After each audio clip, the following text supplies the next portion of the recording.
মানুষ প্রথমে কিসের প্রেমে পড়ে জানেন? কথার প্রেমে পড়ে।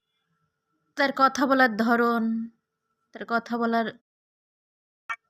বাচনভঙ্গি এগুলোই মানুষকে প্রথমে মুগ্ধ করে। বাসায় মেহমান আসবে, তার উপরে আবার বোনের শ্বশুরবাড়ি থেকে।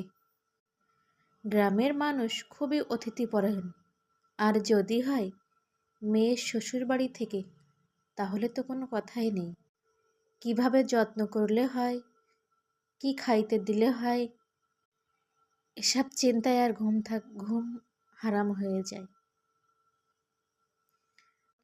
সকাল সকাল মেজো ভাবি আসছে মাংস রান্না করতে, যেহেতু ননদের শ্বশুরবাড়ি থেকে লোকজন আসবে, এজন্য ছোট ভাবি অন্যদিকে গেছে, মেজো ভাবি এদিকে আসছে মাংস রান্না করতে।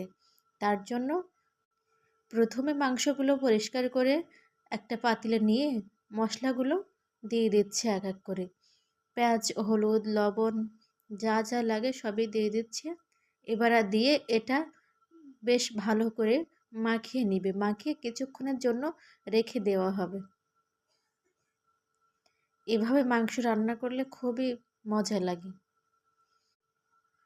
অনেকেই দেখি পেঁয়াজ, রসুন, অন্যান্য মশলাগুলো ভেজে তারপরে মাংস কষিয়ে রান্না করে।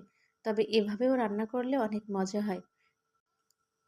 মাংসটা মশলা মাখানো প্রায় শেষ। এবার মাংসটা সুন্দর করে ঢেকে রেখে দেওয়া হবে। ১ ঘন্টা পরে মাংস বসাই দিবে।